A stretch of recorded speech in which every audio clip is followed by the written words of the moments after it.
Hello, and welcome to the Inner Fire Climbing Podcast. I am Jesse Firestone. So, quick housekeeping. I'm on the cusp of my paternity leave here, so yeah, same kind of feeling as the one I get when I'm getting ready to go out and try a highball that I've been rehearsing. Kind of a jittery, nervous mess, like I drank too much coffee all the time. But I am also very excited, obviously, and should be fun. The podcast will be a little different over the next couple months. Might not be as much of a personal touch from me on the shows, as I will be releasing conversations that I've recorded over the last few weeks. I do still plan on doing my monthly AMAs. That's one thing I will do. So if you want to ask questions on those AMAs and support the podcast, you can do that at patreon.com/innerfireclimbing. Pretty cool that my business is now supporting my ability to grow a family. That's something that I really couldn't have imagined when I first started thinking about coaching 5 or 6 years ago. So huge thank you to all my clients, coaching clients, patrons, supporters, listeners, friends. I appreciate all of you. You guys all make it happen. So thank you. It's been a pretty crazy couple of years. All right. I feel like it's stereotypical for podcast hosts to say that an episode is a banger or their favorite or whatever. I feel like they say that on every episode, but I really do think that today's episode might be the best conversation I've had on the show so far. My guest is Fallon Rowe. She's a coach, paraclimber. She's a writer and now a published author. She's a photographer, scientist, teacher. She is many things. And we have a lot of common interests, and we talked about many of them in this episode. We talked about her coaching and being a paraclimber and living and climbing with chronic illness, as we both do, and how to push yourself in that context, and flow state and mindset and mental training and stoicism. And yeah, I could go on, but I won't. Instead, I will just drop you into the episode, and you'll get to know Fallon along the way. So please enjoy this episode with Fallon Rowe.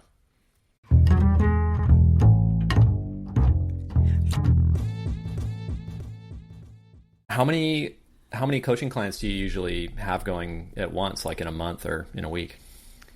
Yeah, right now I have around like 6 or 7, and they're all at like different points. You know, some of them are only like every 2 weeks or every month. Some are just like in a longer term maintenance phase, so every couple of months. It really just depends on the person. I'm sure it's the same for you, like depending on their goals and budget, how much time they want to invest, you know. Yeah, I kind of have like some different tiers and, you know, levels of support, I guess, depending on like how long I've worked with people. But I mean, I'm all in on being a coach. That's like the only thing I do. It seems like you have a couple other, I mean, I know you have a book coming out, so you're an author now as well. I know you were a writer, but now you're officially an author, I guess, like once you have a book, right? Totally. Yeah, I do a lot of random stuff. I would love to make my coaching a bigger portion of my career, for sure.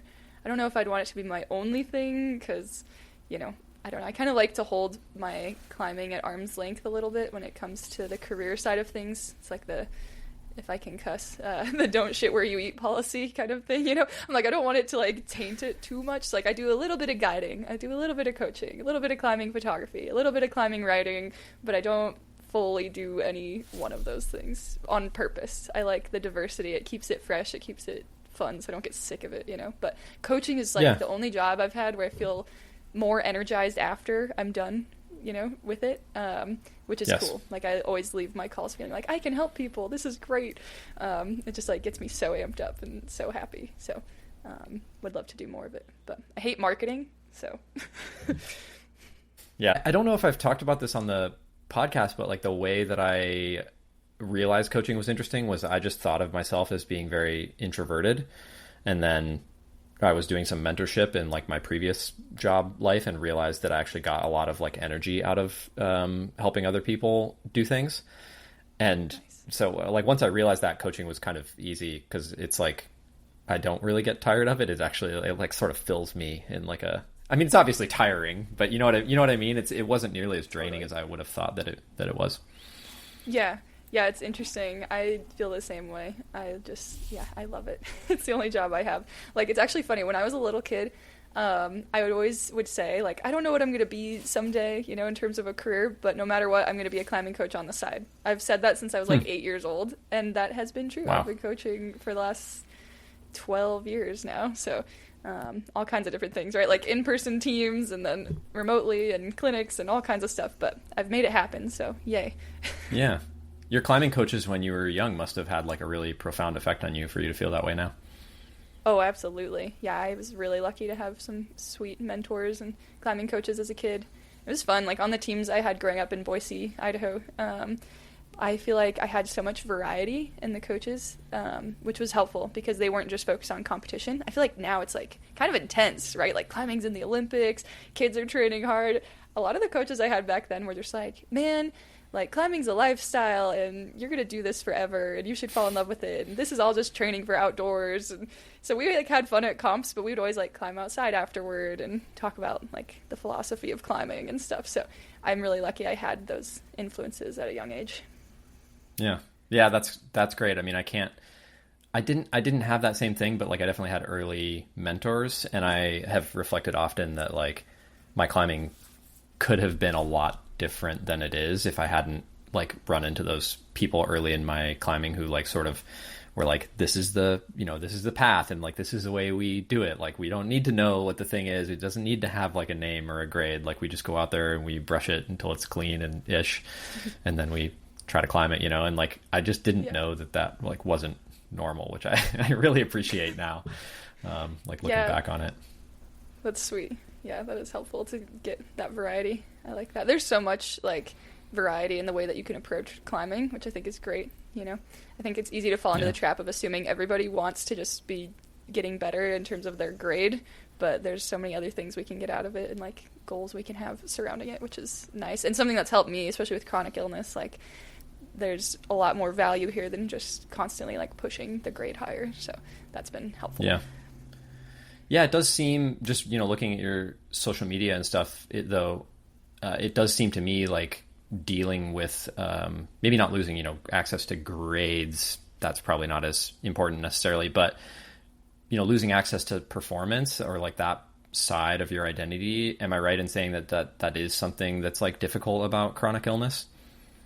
Definitely. Yeah.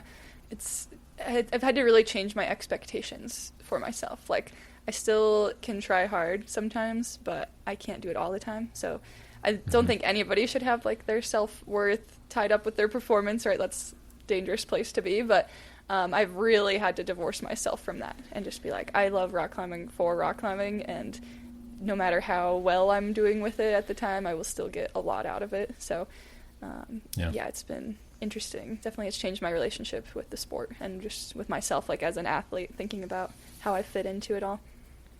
Yeah. I feel like comparison, like in almost all the people I work with, and definitely in myself, like comparison sneaks in.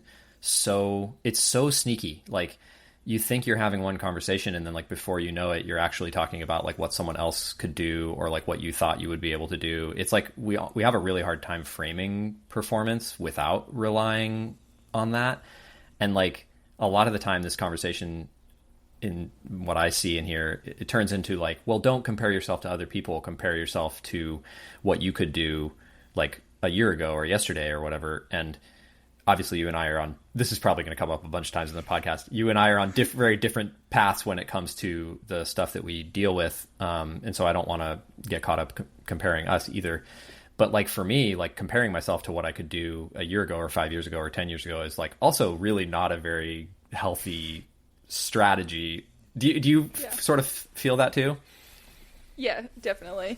It's like I definitely don't compare myself to other people at this point, and that's actually been something really freeing, weirdly, about like becoming a paraclimber, for lack of a better phrase.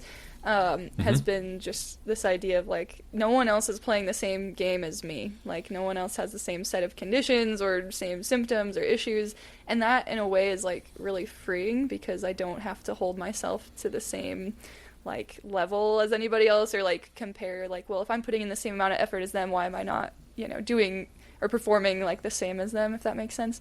So that's been freeing in a sense, but then also with for myself, like I have seen that I'm able to keep progressing no matter what. It's not linear, of course, right? Like there's dips depending on my flares with my illnesses and stuff, but overall, like when I look at the long-term trends, I have gotten better and better at climbing every year and still been able to like have personal bests alongside my chronic illnesses evolving. So it's not helpful to like compare myself to my past self, but I still know deep down I have the ability to get better, which is like something that motivates me, I guess. Like, okay, things are really hard right now. I might feel really sick right now, but that's happened in the past, and I was still able to do better than I did previously. So why not keep trying to do that? Which is cool. Very relatable. And like to be, I just want to say, like to be as many years into climbing as you are, and to be to still feel like you're making progress, even if it's not linear progress, because it rarely is, but just to feel like you're finding little, niches of the sport where you can keep progressing. I think that's amazing for anybody, like separate from whether you have, major setbacks or not. Like, I just think that that's cool to have a relationship with the sport where you want to like explore those nooks and crannies and keep getting better. How many years into climbing are you now, by the way? I'm coming up on 23 years, which is crazy. Okay. I mean, progression after 23 years is pretty cool. Yeah, I think I've had wait, how long into climbing are you? I know it's been a long time, but... Yeah, like 18, I think. Wow. 18 and a half, yeah. Wow, yeah, that's a long time. I feel like after like 10, 15 years, it's kind of like, okay, you're a lifer. It all kind of is like almost the same in a lot of ways. But yeah, I don't know. I guess something really interesting about that has been just this like trajectory has been a lot slower for me than other people. Especially now, like there's so many people climbing at the highest levels. It would be like we'd all just like put our shoes away and never climb again if we compared ourselves to like the kids coming up now who just climb like V16 within a couple of years. You're like, holy crap. It's like, it's not about that for me. It's just this like slow march. I've never progressed that quickly, but partly because of the physical issues. But I kind of like this like slow like improvement that I've seen in myself. Just little things on the wall, like this mastery that's developed, and this like confidence, just being able to like look at something and know that you can climb it because you have so much experience. Like you're like, oh yeah, I can see like the terrain and the hold size and what's going to be required of me, and you just have this like self-assurance, which is really cool. Like I know I can just like walk up and on-site something in certain cases, which is pretty neat to have that like kind of self-knowledge. I feel like you don't have that early on in a sport. There's just so many unknowns, so getting to know yourself more is one really interesting thing about it. Yeah, totally.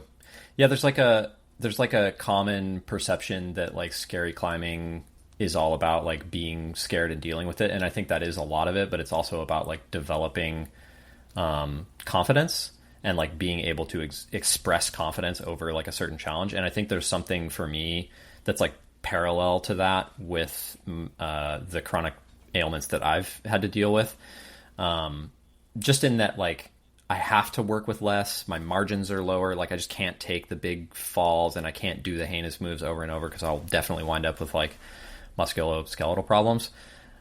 But like I've just sort of learned like, okay, I still can operate in those margins if I'm just like really smart about what things I choose to take on and like how much of it I choose to do. And I'm not trying to like compare my average climbing to free soloing. I don't think that that's a healthy comparison, but there is something there, where I'm just like, yeah, it is scarier, but that's also like what I'm employing my confidence against, if that kind of makes sense. And I'm thankful to have had a long run up to where I'm at now, because if I started climbing now, I think it would be really scary for me to like be in the situation that I'm in. Well, I just wouldn't be able to perform at the level that I perform at, I guess. That totally makes sense, especially thinking about like the high balls stuff that you do. I don't boulder anymore since I broke my ankle bouldering 8 years ago, but I do scary trad climbing occasionally. And I feel like it's a really similar mindset. It's like experience and confidence are actually like one of your biggest like forms of protection in a way, like because if you start to doubt yourself, you're not going to be focused on the moves, and you're way more likely to fall and to take some nasty whip, so just like being able to trust yourself is, I feel like, a huge part of that comes with experience, and that's like a really valuable thing. It's fun. I feel like I don't know, it's helped me a lot to like push myself continually, or like find new ways to challenge myself within the sport. Yeah, it's so much more climbing can be so much more multifaceted if you let it be. And sometimes I think limitation is like really helpful to get people to explore parts of the sport other than pure difficulty. Like a lot of the time when pure difficulty is like taken away as like the obvious thing that you want to chase, like all these other avenues of like stuff you can do in climbing like become open to people. Maybe Fallon, I don't know if people who are listening will be like familiar with who you are. And, you know, I just like perused all your stuff and listened to some podcasts with you and stuff, but can you just sort of introduce people? There's a lot of facets of you, obviously, but we've kind of danced around the fact that you have some chronic ailments going on. So I'd be curious to hear about that, but also just like, you know, your general climbing history. Tell us who you are. Yeah. Oh, wow. Big question. Yeah, so I started climbing long ago, in the early 2000s. And I was a comp kid. I fell into it. It was very random. I don't have a family that climbs. It's just me, and I just happened to encounter it at the YMCA back in the day, like so many people, and just fell in love with it immediately. I hadn't really taken to other sports. They just like were not my vibe, and I actually was like not an athletic kid, like at all. And so climbing was like my one place to shine.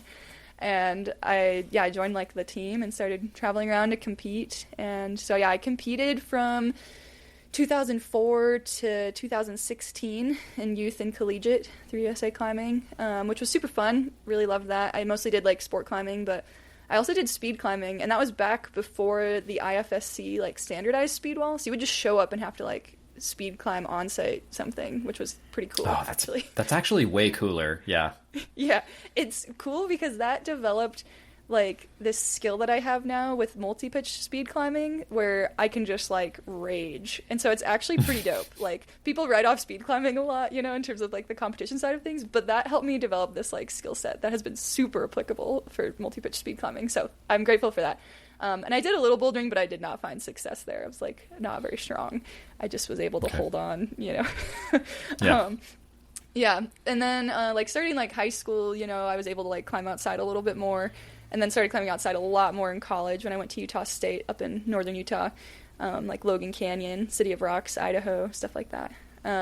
So yeah, I really like dove into outdoor climbing more in college, and that's also when I first like got sponsored, so started to take it more seriously for sure, and that's coincides exactly with when I quit comp climbing, which I think is a little bit more rare now. I feel like people are usually sponsored more like in the height of their comp career. Mine was like after my comp career. Yeah. But yeah, I definitely am like mostly focused now as a climber on like single and multi-pitch sport climbing, and then like weird single pitch trad climbing, like very specific kinds of trad routes, because I have this joint condition called HEDS, like affects all my joints, tendons, ligaments, and it makes splitter crack climbing like super painful when I'm doing sustained jamming like of the same kind, because it's just like torquing those soft tissues so much. So when I trad climb now, I've had to kind of like switch to doing like more sporty trad routes that are gear protected, which has been interesting. But yeah, multi-pitch sport is kind of my like main focus and like most of my goals. And I love that. And then yeah, I've also been coaching for a long time, like I said, since like 2013. And I was a route setter as well. I route set for like 7 years back in the day, so loved route setting. Wow. I miss it a lot, but my body just like can't do it anymore. Yeah, like, I feel the same way. I'd have to give up so much of my like personal climbing in order to like give that amount of like physical effort to route setting, so I really miss it. But yeah, and I'm a climbing photographer as well, and I teach clinics. I actually teach trad climbing and crack climbing clinics, which is really fun, and some like mindset clinics. So that's a little bit about me as like a climber. Yeah, there's a lot of history there.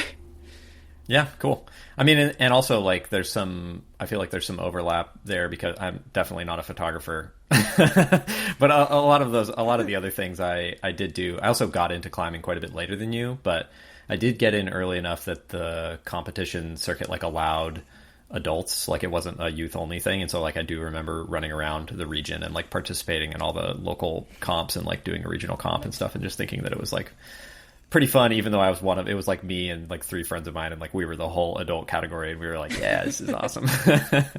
That's sweet. Which is I kind of bizarre. love But that. I also set roots for, I don't know, a decade or something like that. And basically, Cool. realized at the end of it, like, even though I was only doing it 2 days a week, that I was giving up my climbing performance. Like, every week setting routes, and then every weekend, like driving up to Leavenworth from Portland and just being trashed basically. And then like starting the whole thing over on Monday and like trying to train in between. And at a certain point I was just like, okay, I have to choose something here. And as much as I love route setting, like I'm not going to choose it over climbing outside for myself. Definitely. So Yeah, I feel that. It's a fun like form of expression, and I feel like it really helped me like gain an understanding of movement and being able to like read routes, because when you set enough you start to be able to just like see patterns and being like looking at the angles of like usable surfaces and distances between holds, and just like I don't know, like beta just appears to you, it like makes you so much better at reading climbs, which is nice. And like it lets you beta too. It lets you like access the other side of what you're actually doing on the wall, because like usually your creativity is just you trying to meet the challenge part way. But like when you can set routes, it's like you can see beyond the veil. It's like you can do everything involving the challenge coming to meet you. So you can literally just be like, this would be a lot easier if there was a foot right here, and then like put a foot right there and see if your intuition that it would be easier is true. And it makes it, you just learn techniques so fast. Like obviously it's really hard these days to become a route setter. But it's definitely, if somebody's like really interested in climbing technique, I feel like it's kind of a jump start, or like it'll supercharge your climbing technique for sure. Definitely. Yeah, it was fun for me back in the day too with all the competitions, because like you climb at all these different gyms, you are exposed to all these different types of setting styles and holds and terrain, and you get to like come back and like bring all those things with you and like just play around, which is super fun. So I do miss that sometimes, but I'm really happy with like the relationship I have with climbing now, and like the way that I'm pursuing it has been so fulfilling and rewarding. And so I like miss those things like route setting, but ultimately I have to do what's best for my career and my health and everything.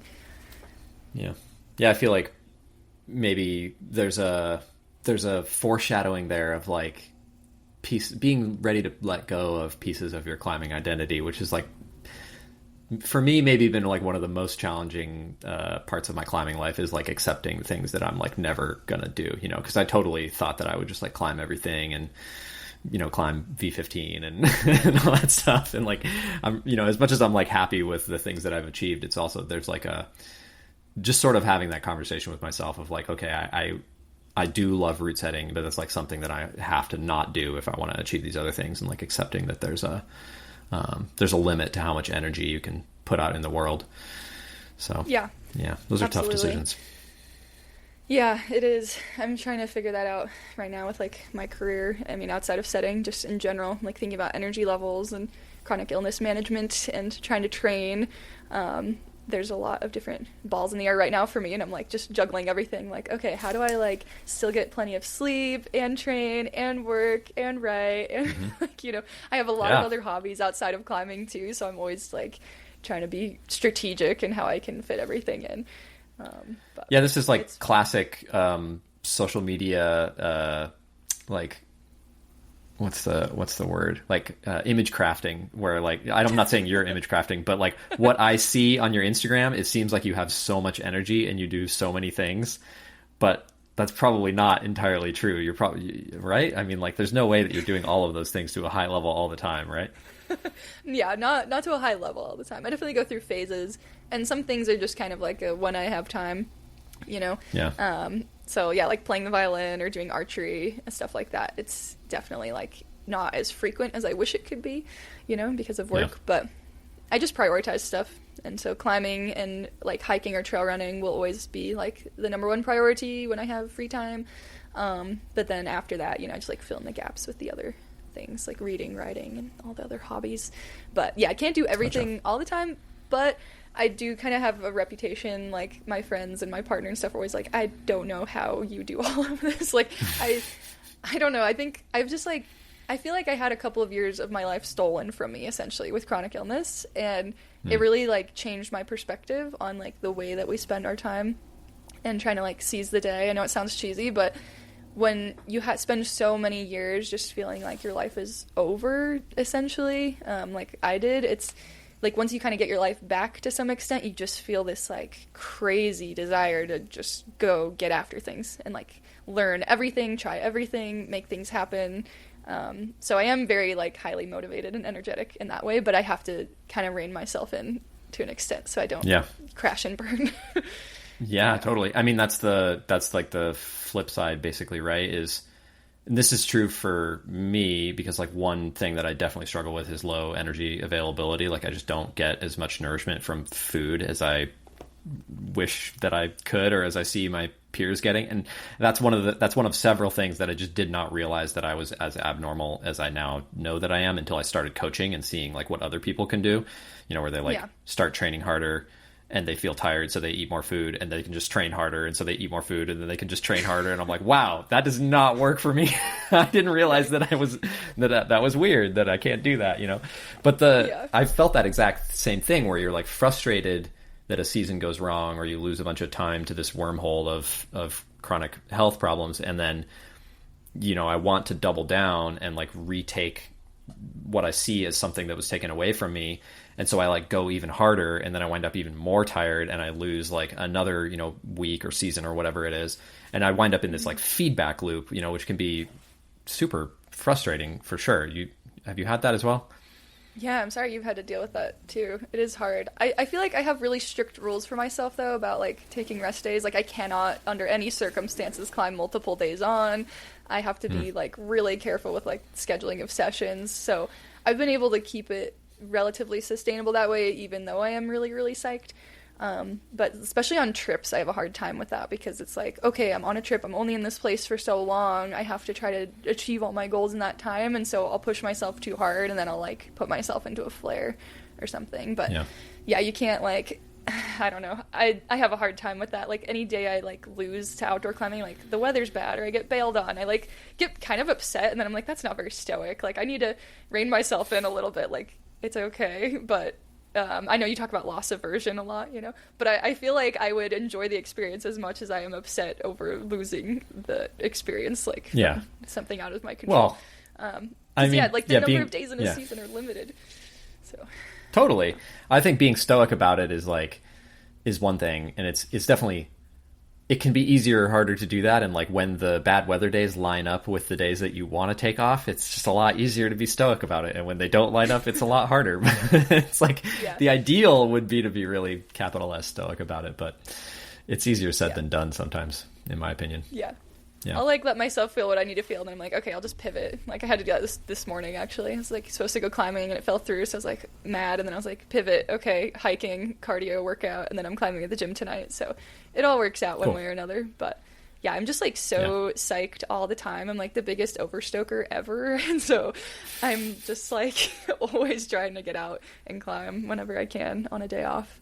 And that's I good. Just get really excited. So. I'm the same way. I'm a total overstoker, and I find myself wondering, like, if I wasn't, would that be better or worse? And I think it's actually it's better that I'm an overstoker because I have a higher chance of like dealing with the things that I deal with that way, even if I sometimes make it way harder on myself than I need to. Yeah, that's most fair. of the time. That's I think fair. It's better. Yeah, you like have so much stoke and motivation, it can like help carry you through the difficult times with health problems or life happening or whatever. That's nice to have that built in. I think so. How structured is your training? Like, do you have like a list of things you try to get done every week, or do you just sort of like play it by ear and you sort of know what's healthy for you? That's a great question. It's funny. I feel like the way that I coach other people has to be so different than the way that I coach myself. Because my body is so unpredictable. Like, there's no way I could periodize my training or like try to stick to like a training block because there's just so many variables happening with my body at any given time that I have a general idea of like, okay, this is the season. This is what I'm sort of trying to train for.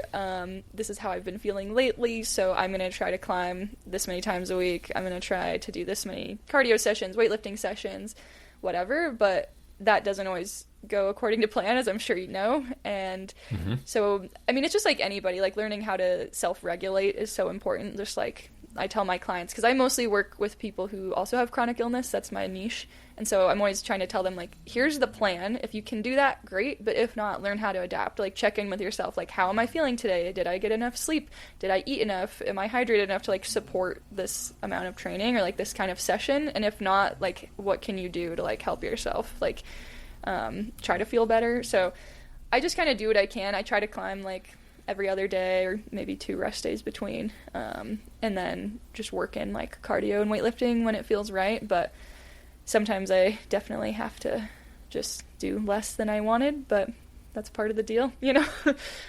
So yeah, I just kind of like do my best, but there's certain things like when I do get to like weightlift or strength train, I'm always trying to like work in very specific exercises for my PT because I have so many different joint issues. So those always take precedence over other activities I would be doing for sure, just because like I need that maintenance. Okay. I was going to ask about that because I don't have Ehlers-Danlos. That's the EDS that you mentioned, or I guess it's hypermobile Ehlers-Danlos would be HEDS, right? Yeah. I don't have that, but I definitely have hypermobility. And I've just found like over time, if I just climb and I don't lift weights at all, I can go like a certain distance with that. But after a while, it just gets like, you know, pretty gnarly. I just start hurting myself sort of constantly. Like the weightlifting is some sort of short-term protective benefit for me other than just being like strength training maintenance, obviously. But yeah, does weightlifting play a big role for you too with the hypermobility? Definitely. Yeah. I mean, the more like that I read and learn about it as well. And like, it's like following a lot of the like strength training folks in the community, like Natasha Barnes, or even just like you know, like there's so many voices within the climbing community that are advocating for strength training. And it's made me like look into it more and read more about it. And it's so well documented that it helps when you have HEDS. So yeah, I've definitely like tried to prioritize that when I can, but I also have to be really careful. Like gradual overload for me doesn't really work out in my favor. Like I do a lot better with like a little bit lower weight, higher rep stuff, which I know doesn't necessarily like build strength to the same extent, but it's way less like injury prone for me. Like when I've tried to like increase my certain lifts, I just get hurt every time, even if I'm going so slow, like in how much I'm increasing over a certain number of weeks. It's just, my body's just different. And so I do my best with that. But like, for example, I like tried to increase my bench press a year or two ago. And I was going really slow, like only adding a couple pounds a week, trying it a couple times a week. And I got costochondritis, like in my like rib cage, sternum, whatever. And it lasted for like 4 months. Like it was months of hell. And I was just like, oh, so it's like, I just have to be so careful with my weightlifting, but I need to keep doing it. And I have to be diligent because I also have a lot of really bad imbalances. When I was a kid, especially when I was in high school, the way that we were being trained for climbing, like there was not the research we have now, at least not like with the team I was on and coaches that we had. Like I was doing 100 pull-ups a day. I was doing like absurd levels of like volume that I would never want a child or an adult to do now, like as a coach. Yeah. And so I developed a lot of really bad imbalances. Like I can barely do a push-up. But I can do like hella weighted pull-ups. And so I have to like really be working on trying to balance those things out, like getting more push strength and stuff like that. Yeah, it totally makes sense. And that's actually what you were saying about the higher rep ranges. That's also true for me. Like in the last couple of training cycles I've done, I've sort of stayed away from like the 4 to 6 rep range unless there's a lift that I am just like really psyched on for one reason or another. But I've pretty much found that if I, other than maybe deadlifts, like if I keep going with bench or squat with like the compound lifts and I stay in that low rep range for too long, like some joint will get upset basically. And if I stay in the higher rep ranges, like I seem to be able to tolerate it for longer. Deadlifts I think are a little bit of an exception, but I think that's just because I've been climbing for so long and deadlifts like really fit my body. But I'm sure if I pushed them hard enough, I would wind up with the same thing. And actually, I do think the higher rep ranges are still like pretty good for, maybe not pure muscular recruitment, but obviously you do get a lot of muscular recruitment too if the weight is heavy for you. It's just not it's the percentage of what you get out of it is not as purely like muscular recruitment as it maybe would be if it was 4 reps. But the way that I tell myself is like, well, if if I do 4 reps and I get costochondritis, like I get no muscular recruitment from the following exercises that I'm not doing. So exactly. Yeah. Yeah. And Like knowing yourself helps a lot. Yeah. Trying to avoid injury is such a weird game to play as someone with chronic illness. Like, you know, you do all your PT, you're so diligent, and it's like, that's the whole point of a chronic illness, is like, even if you do everything right, quote unquote, right, like you're still going to get sick, or you're still going to have problems. And so it's easy to like fall into that trap of like, well, if I'm just perfect and diligent, then everything will be fine. And it's like, well, no, my body's messed up actually. Like it's gonna have issues even if I do everything right, you know. So I've also had to give myself grace with that. Like I just try my best, and when I feel good I put on the gas, and when I don't feel good I ease off and just kind of like ride my training with that. But I've been getting more into trail running and like speed hiking the last couple of years, and that's been like a really cool way to explore like pushing myself outside of climbing or strength training. So that's been really fun, like drawing on grit. Yeah, that's awesome. Your lower body joints like do okay with that? Yeah, not like as much with the running, but speed hiking has been kind of like my happy medium compromise, where I'm just like moving as fast as I can without the additional impact of like the running like movement, if that makes sense. Like I'll do a little bit of the like running downhill especially, but overall I'm just like trying to do speed hiking so I can just like cover a lot of terrain in a day, which is fun for like mountain missions, and also just like, I don't know, I really enjoy that, like being outside in the flow state. It's the only other thing outside of climbing that gets me into the flow state, so try to tap into that as much as I can. Yeah. The only other thing that works for me really is mountain biking, but it's honestly just way too dangerous. So I don't do it anymore. Yeah. Oh my God. Yeah. So many climbers mountain bike, and it always makes me a little bit like, ooh, like I've seen so many people just get so injured. Like, you know, climbing, we have all the overuse injuries, but I feel like traumatic or like acute injuries are fairly uncommon, but mountain biking, I feel like they just crash and get hurt like constantly, and I'm like, oh, you must have really good health insurance, and also like must not be worried about like being out from climbing, I guess, if you're doing that. I don't know. Yeah, I mean, freaks me out. I've had like whatever 50 injuries from climbing that I had to rehab, or you know, probably honestly way more than that, depending on what you count as an injury, because that could be a lot of things. Yeah. But you know, I only ever got hurt mountain biking twice, and both times I had to like stop doing everything for like over a month, and I was like, okay, I'm not doing this sport anymore. It's like not fun. Yeah. That's so fair. Bit. Yeah, it looks fun though. Like, but yeah, having you definitely get the flow state from it. Yeah. Yeah, that's cool. Yeah, something that made me think of with the, like, not being able to push the max weight so much or, like, do the low rep ranges is, like, that's the same for my climbing, too. Like, I have a really hard time trying to, like, red point at my limit because of my injuries. Like, anytime I've tried to really, like, push it into, like, the next grade, I feel like I'm playing with fire. Like, I'm gonna get hurt. Something's gonna be weird. And so I have to be so selective in like what projects I choose, and I can't be trying stuff at the limit like all the time. So I feel like I've become really good at on-siting stuff that's like a letter or two below my limit, because like I've been climbing a long time, so it's like I have all this experience to draw on, and so I just have like really enjoyed like on-siting 512. That's like been like one of my greatest joys in climbing.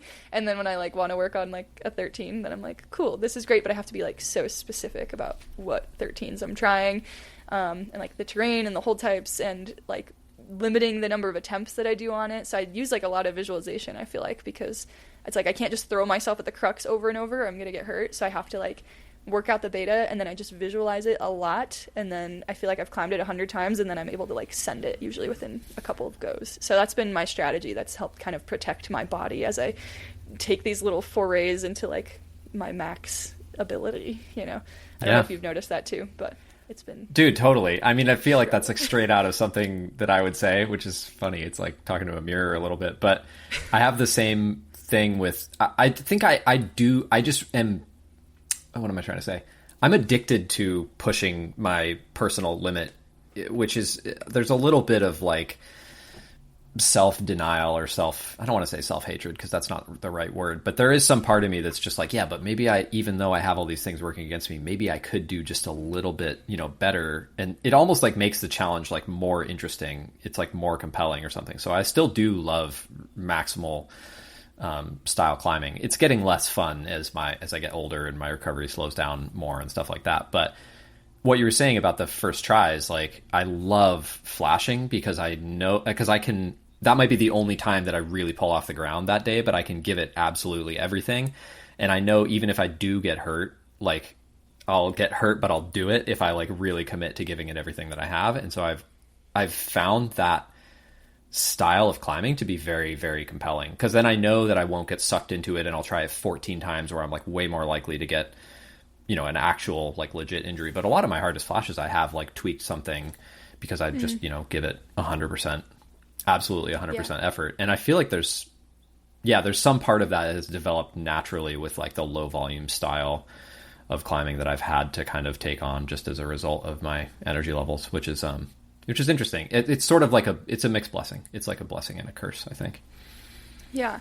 Yeah, it makes you appreciate like each attempt that you do get so much more, because you can't just like throw away attempts, because in your case, like you might not have the energy, or in my case, like with my joints being weird, or I guess you too, if you have the hypermobility and feel prone to injury. Yeah. Like, yeah, you just like, I see people just siege attacking climbs, and I'm like, whoa, like, or they'll post that they tried something like 40 times in a season, and I'm like, oh my God, if I did that on my projects, I would be dead. Like, I literally could not do that. Almost everything I have sent has been in under 5 attempts in my climbing career. And I'd say most things are under 3 attempts. And so I have very few projects that I've been able to try more than 5 times ever, like been psyched enough to do and not gotten hurt. And it's like at that perfect kind of like Goldilocks zone of being like at my limit and not gonna hurt me, and I can actually give it multiple attempts. Like I only get like because I mostly sport climbs, it's like I only get like 1 attempt in a session typically, and so I have to really make those count. But the visualization thing has totally changed my climbing because of that. Like my hardest trout I ever sent, it's like I just visualized it so many times, watched the video over and over, and when I climbed it, I felt like I had climbed it 100 times. It was so cool. Yeah. I mean, I agree. I think the extra reps from visualization have been like pretty crucial to my climbing practices as well.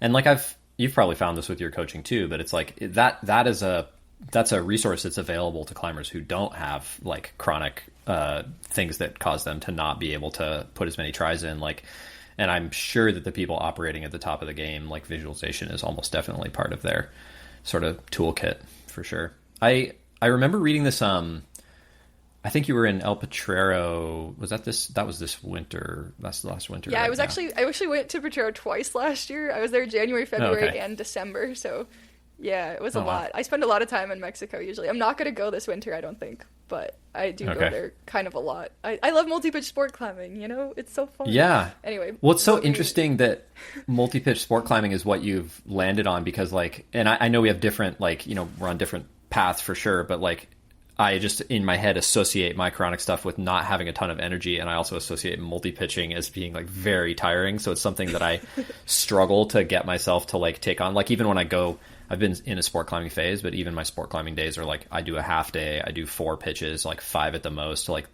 the days of, doing 10 rope stretching pitches like I used to do at Smith Rock, like I don't think I can do those kind of days anymore. So the idea of going to El Potrero and doing like an 18 pitch climb is like super intimidating to me. How did that go for you? Like, do you have to like plan ahead extra and be super dialed to do that kind of thing? Or is it just natural after so many years? Yes, to all of the above, I think. Yeah, I have to be really dialed for sure. I have a lot of food allergies, and so like I have to fly with an extra check bag just of snacks. And then I have to be really strategic, like on the wall with like water and snacks. So I usually climb multi-pitch with a little hydration bag, like a Camelback kind of thing, which is helpful because I also have POTS, which means I have to drink like 5 liters of water a day. So that makes multi-pitch really challenging actually, because I have to carry so much water weight. So if I'm trying a hard multi-pitch, I usually am hauling, or like even just like hand hauling with a tagline, like a little bag with all my water. If it's not super hard, then I'll just climb with a little backpack on with like the water bladder. So yeah, I definitely have to be dialed with like those things, and then thinking about like I have heat intolerance because of the POTS, so I have to be careful like not to be in the sun if it's really hot. So have to be strategic with like aspect. In terms of the energy levels, I feel like I'm actually pretty good at endurance, just like going all day, because I've been climbing for so long, like in sport climbing and I used to do a lot of mountaineering too, like alpine climbing, before I got really sick. So I actually feel like I have energy to like go all day. I just can't pull hard all day. So on multi-pitches in particular, it's usually like not that sustained. Like a lot of the stuff in Potrero, like you might be doing like a 20 pitch route, but only a couple of the pitches are hard and the rest are kind of like moderate. So I feel like I can actually do that without injury for the most part. Like I can climb 5'11" all day long and be fine. And then, you know, mix in a couple of like harder pitches here and there and it's okay. But where I run into trouble is like we got on Sendero Luminoso, which is like a long, very difficult multi-pitch, like sandbagged at 12D, like super sustained. And like so many 5-12 pitches in a row. And like they're sustained pitches too. They're not just like little cruxes. So that's where I like run into trouble with like my tendons just can't handle that amount of load like for so long. I have a really hard time with that. So I do have to be strategic with the multi-pitch climbing. I love it and I can do it in very certain like scenarios, but have to be careful. My main project locally right now too is a multi-pitch sport route. And it's kind of stacked, but it's only 5 pitches, so it's fine. But yeah, doing like the huge days in Potrero definitely requires a lot of recovery and a lot of like strategy. Yeah. Yeah, 5 pitches, but you get to sleep in your own bed too, right? It is a lot different than you're staying in like a hostel or something like that. Totally. Yeah. You're like on bunk beds and like there's like people partying all night, you know? Yeah. Potrero is a really interesting scene. I feel like it's often overlooked by like harder climbers in particular. Like they'll come and do Sendero Luminoso and then they kind of ride it off. But there's a lot of other hard multi-pitch there. And I think it's just fun too. Like even if you're climbing at a higher level, like to just like take it down a notch and do like sub max climbing all day long is, I think it's really fun. I love that about climbing. Like especially when you're with an efficient partner, like being able to be like, yeah, it's been an hour and we've already done like 15 pitches in this simul block or something. Like that's really cool. It's like a fun feeling. Yeah, I mean, it goes back to the like running or mountain biking thing. It's like you just get to cover so much terrain and stay in the flow state for so much longer. It's just like a really fun way to do it. I've sort of developed like a, not an allergy, but like something along those lines. Like I used to do like backcountry bouldering where we would like take a pad and like strap the pad to the outside of a backpack and then like hike really far and like just because there was, you know, really nice boulders in the Alpine. And there was a couple times where we did that. This was, I guess, 13 years ago. How old was I? I was like 25 to 28 when I was doing that. And like towards the end of it, there were a couple trips where, you know, I'd be like 2 days in of like a 4-day backpacking and I like my back would start to feel like a little bit like questionable, you know, and like I made it through it, or I'd like finish the hike out with all the stuff and like my back would be kind of trashed and I would just like drive home and be like, it's fine. I'll just like take ibuprofen for a week and like lay in bed. You know, but now my sort of, you know, biggest fear would be like being up on the side of some multi-pitch with somebody and like have my back spaz out or like have my ribs spaz out or something and like basically voluntarily put myself into a like a situation that's unsafe for a partner, especially, and also obviously for me. But like that has become a point of concern, and that'd be a good example of that thing where it's like my identity is so wrapped up in the performance, and it's hard to like let go of the pieces that you can let go of in order to like stay more connected to the pieces that you feel like you don't have to let go of. But I would still, even saying that, like just talking about multi-pitch climbing, I'm like, oh yeah, it is really fun to just go climb for like 500 feet. It's not something I've gotten to do very much lately. It's cool. Yeah, it like really gets to like the fundamentals of like, I don't know, yeah, just climbing, being in nature, the views, the partnership and like efficiency is something I really appreciate about it. Like, I'm glad you brought that up about like putting a partner in a dangerous scenario potentially, because when I was diagnosed with POTS, which for people who don't know, it's a type of dysautonomia that affects your autonomic nervous system, and it makes you lightheaded a lot. You can faint, like pass out. You get like all kinds of weird symptoms. It causes this like heat intolerance. You have to drink a lot of water and consume a lot of sodium. Like there's all these things you have to do to manage it. And so when I was diagnosed with that, I was like, man, like, can I even keep multi-pitch climbing safely? Because at the time, I like couldn't even belay single pitch safely because I thought I would pass out. And so it took a while to like gain that confidence in like managing my illness and knowing myself and like what triggers like fainting episodes and stuff like that. But I'm still pretty specific about like who I'll go on multi-pitches with. And I make sure that they understand like, okay, here's the things that like could happen. Here's our plan.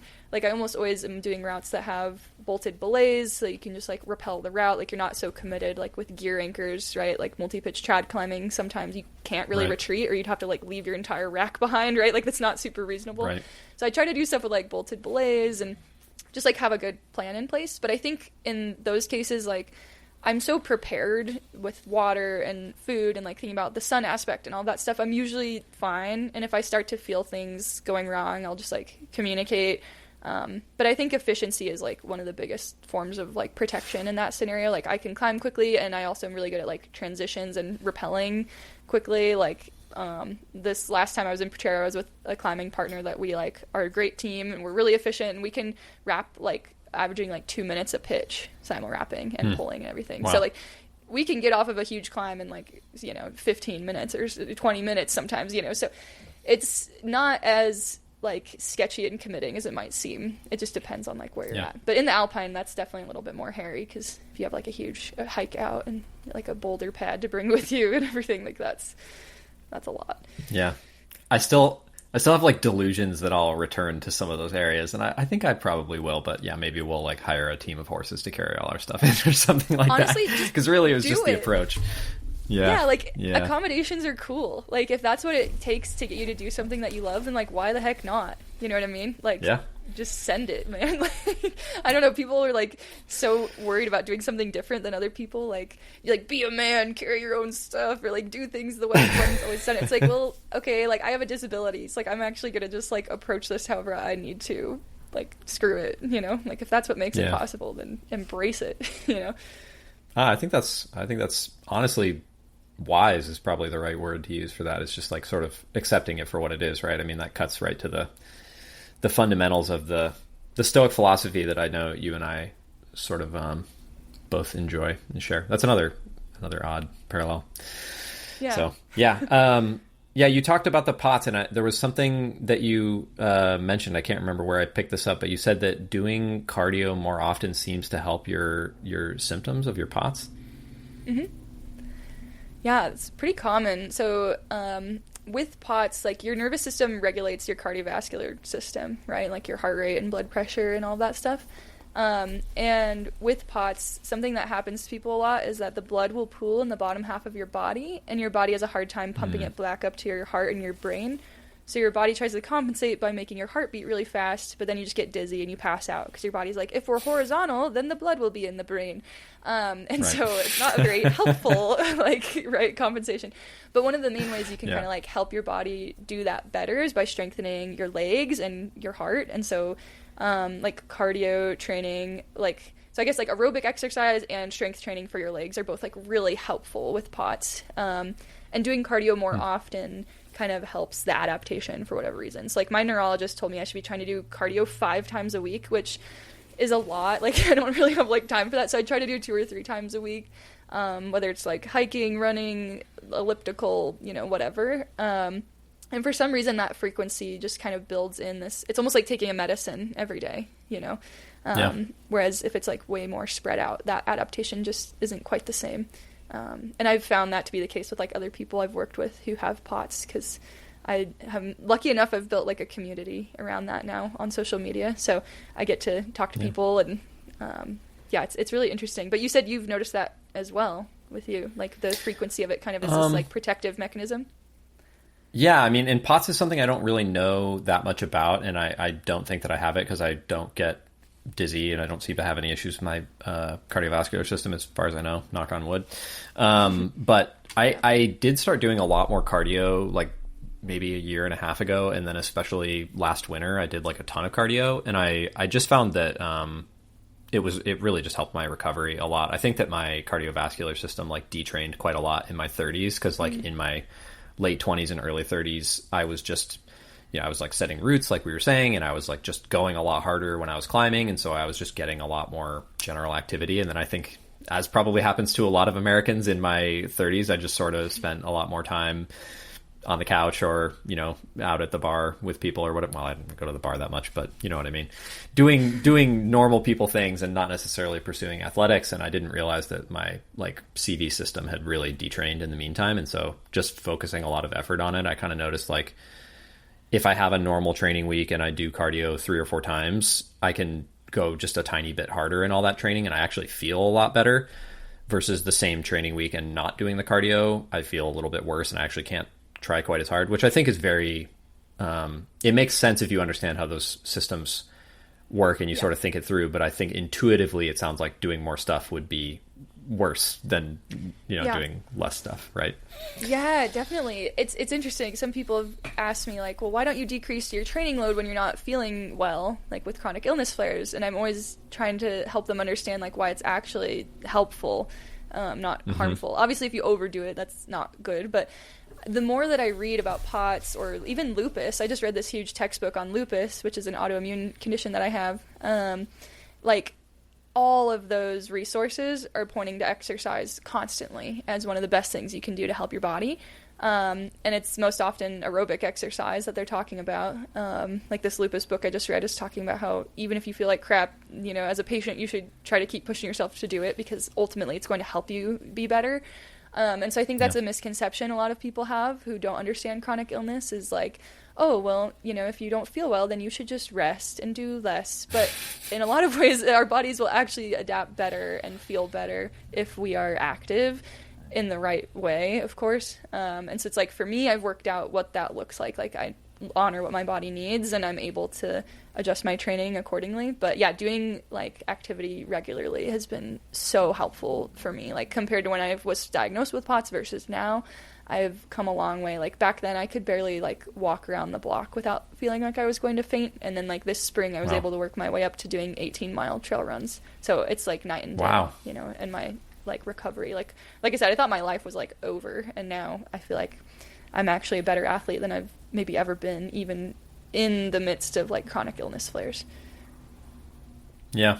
This sounds corny, maybe, and it's I think it's something I haven't said on the podcast, but one thing that I will tell myself if I'm like really having this is almost embarrassing. One thing I'll tell myself if I'm having a really rough time with chronic health stuff, or I'm just juggling like 5 different joints that are all unhappy at the same time or whatever, and I'm like sometimes I'm on a climbing trip while that's happening, and I just get like you get frustrated, but I will tell myself like even if that's happening, like I'm still an adaptable organism. Like all these parts can hurt, but I can still like go do things and I'll still heal from those things, like maybe not as fast as I want to. Maybe I won't feel as good as I hope that I'll feel. Maybe I won't send anything today, but like I'm still alive. I'm still recovering. I'm still like adapting and changing. And it does like make me feel a little bit better. And I think what you're saying is like testament to that same sort of principle. It's like, if you're alive, like your tissue is going to adapt to stimulus, maybe not like as well as you want it to, but in some capacity it'll do its best, Yeah, that's a good point. It's been interesting. Like, since I do mostly coach folks with chronic illness, it's made me like change the way I approach my own climbing by helping them learn how to like self-regulate and figure that out. Because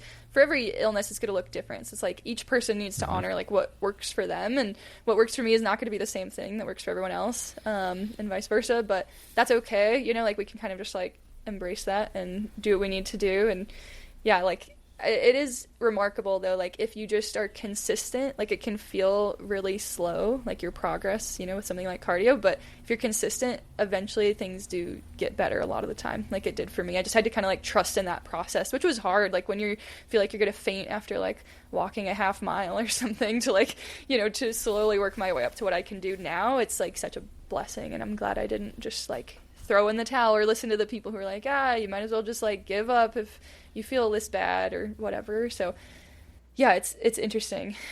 That probably would not have left you feeling good if I had to guess. Yeah, but being able to pivot is such a skill. Yeah, like what you were saying earlier. 100%. Like, yeah. Oh, I can't do that, but I'm adaptable. I'll just do this instead. Like, pivoting is everything. Yeah, focusing on what you can control and doing what you still can do. Sorry to... stoicism. Beat a dead horse. Okay, this is good, because this gets into something I want to talk with you about, which is like, I think I have sort of picked up a little bit of an audience of people who have some sort of chronic illness that they're dealing with, or some other physical setback sometimes. And I'm just curious, like, about some of these different things. So maybe a starting point would be like, what do you think the value is of getting a diagnosis if you're just having weird symptoms and you're trying to understand what's going on with your body? Because just getting a word for what it is that you have going on with yourself can itself be a very taxing and frustrating thing to embark on. And sometimes it doesn't even work out. So how has that gone for you? Do you have any advice for people when it comes to that? Like in getting a diagnosis and like being strong through that process? Well, yeah, because I think so we've talked about HEDS, POTS, and then I think you also said you have lupus. And so like, yeah. you know, there's probably this, if it's anything like it is for me, I don't want to assume your experience, but it's this process of like revealing information sort of, and sort of learning what it is that you're going through, and you don't have the right words for it until later, basically. And it's, at least for me, it's been very frustrating. Like, have you found that process to be valuable? Do you have any advice for people who are going through that? Yeah, definitely. I'm sorry you've had to deal with that too. It's a lot. Yeah, for me, it was like, I'm very in tune with my body, and when my POTS started, that was like one of the biggest indications like something was wrong, and I knew deep down that something was very seriously wrong with my body.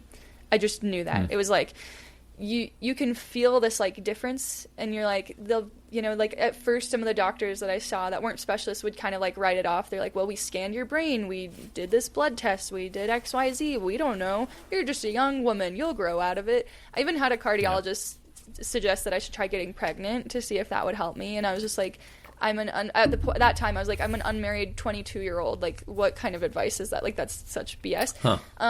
And so I think like through all of that frustration of like feeling like a guinea pig, going like being passed around by all these doctors, having all these tests, this mystery of what's going on, it's like you have to keep honoring that feeling of like, I know something is not right with my body, and I'm not going to stop until I get an answer, because like I deserve to feel good, and the only chance I have of feeling good is getting the diagnosis, so I know what problem I'm up against, and then I can research it, I can look into treatments, I can figure out how to feel my best, even if it's something incurable, right? Like there are certain things you can always do to try to manage an illness. And so for me, it was like I knew something was deeply wrong with my body, and I was not going to stop until I figured out what it was. Because like this is kind of dark, so like maybe trigger warning, but it was like I was so sick for a number of years that it was like either I'm going to figure this out or I'm going to die kind of thing. You know, like my quality of life was so low.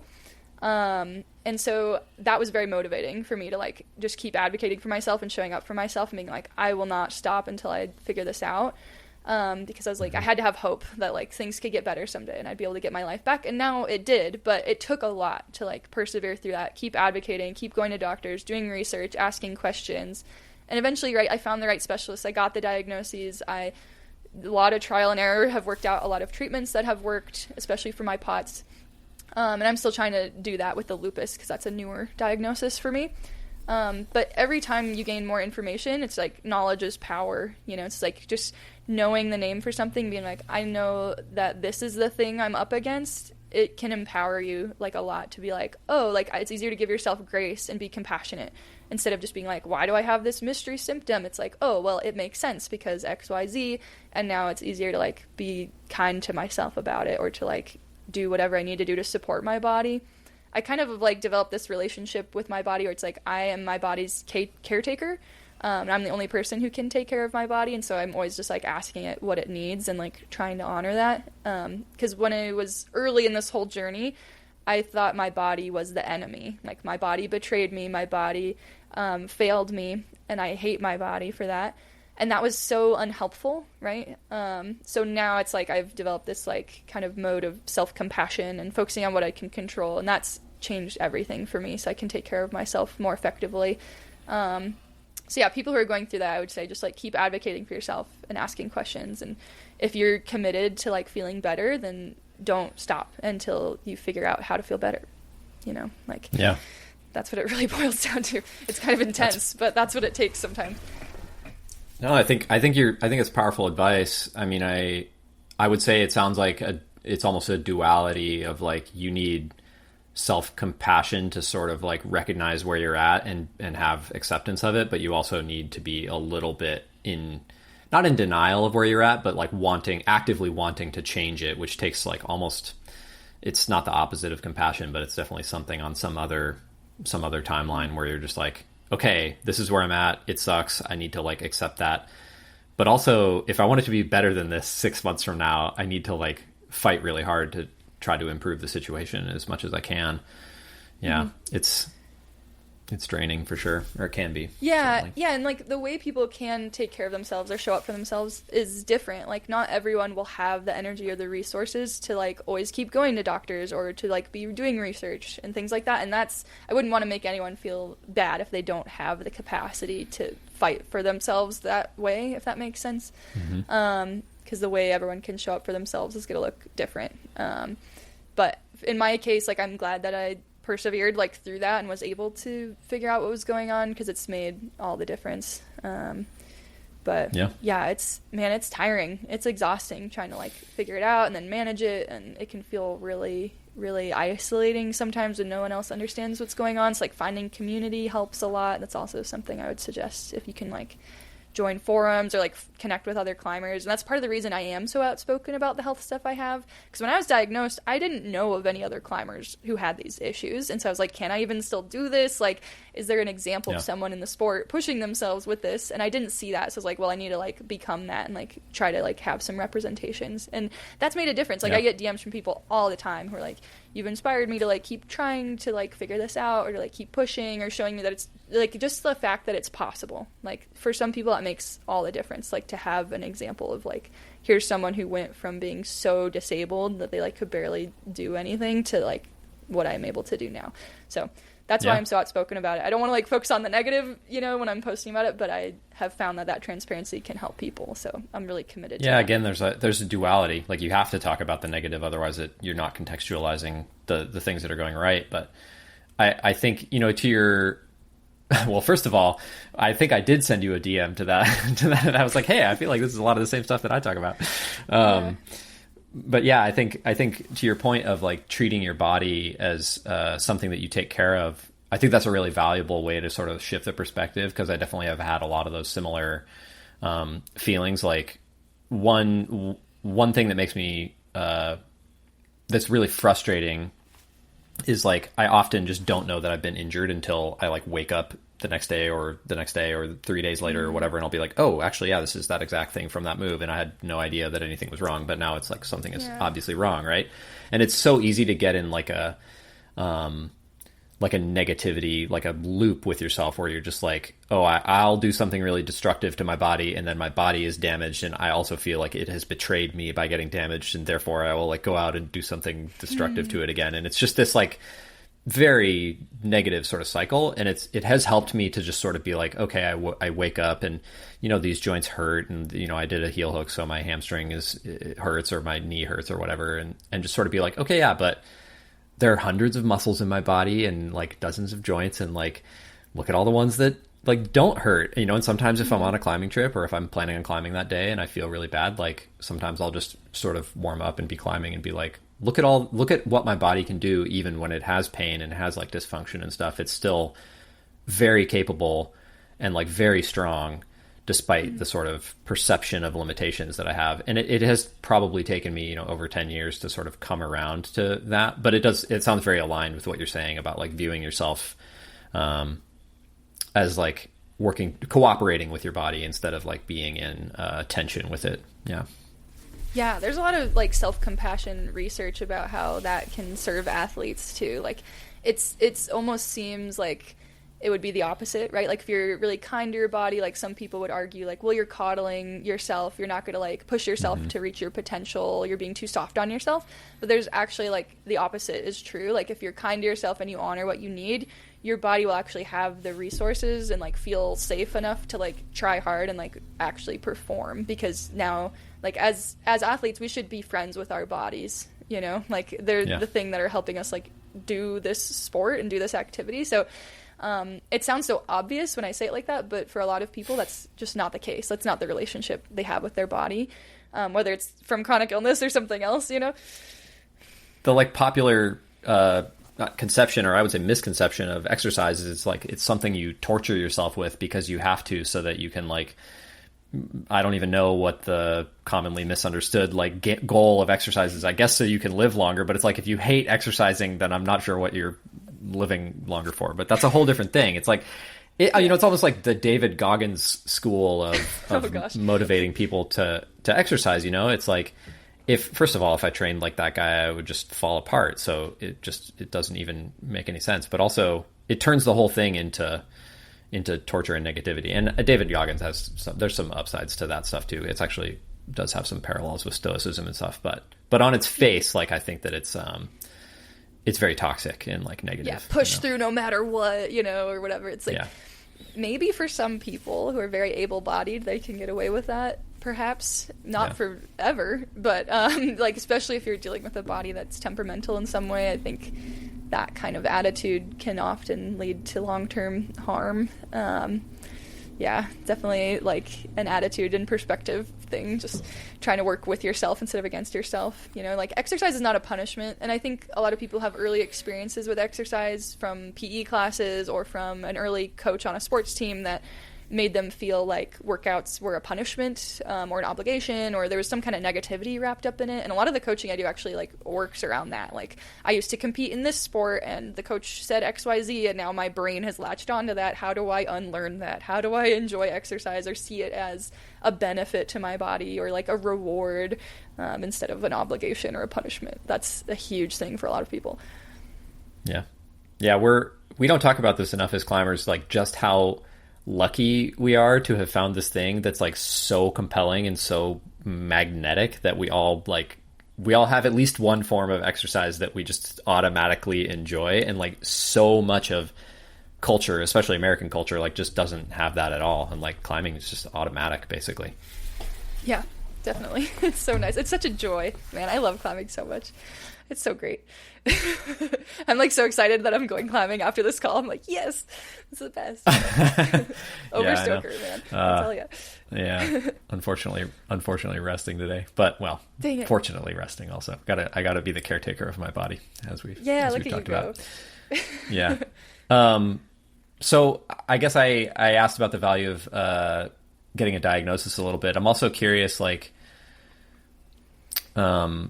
what's helpful for you other than understanding the things better? So like, it sounds like, when you got POTS, you really researched that a lot. And now that you have this lupus diagnosis, you're reading a book about lupus, but like, from a practical standpoint, other than stuff that's specific to those diagnoses, are there any like things that you do in your week to try to keep yourself, like, to try to take care of yourself, or like ways that you structure your time or things like that? Yeah, I try to be really diligent, like I said earlier, about rest days, like just scheduling, trying to like space out my sessions, and everybody should be doing that for optimal recovery, but trying to really like honor the recovery I need. I feel like I take longer to recover than my peers, even if I'm sleeping well, eating enough, drinking water. Like, I just need more rest days. Like, my tissues just don't heal the same way because my collagen is fundamentally different with HEDS. So being like kind to yourself about your scheduling and like spacing of your sessions, I think, is helpful. And then really optimizing sleep. I think this is a lot like about American culture too, but this like hustle, grind, do the most, stay up late, get up early kind of mindset, I think can be kind of toxic. Like, I try to optimize my life and fit in a lot, but never at the expense of sleep. Like, sleep has to come first, especially if you're dealing with chronic illness. It's like one of the most fundamental things. Like, for me, my number one trigger for POTS flares and now like this lupus flare is lack of sleep. And that's even just like small losses in sleep can make a huge difference for me. So I think sleep is like one of the biggest forms of self-care, honestly, like prioritizing that. It comes with like sacrifices, right? Like not staying up late and partying or being social, and or like not giving yourself a ton of time before work to like have a chill morning routine. Like, I will do anything, like get more sleep basically at this point. Totally. That's huge. Same. Yeah, it's so key. And then like nutrition, of course, is a big one, like doing what feels good for you. I'm sure this is like a huge consideration in your case, especially.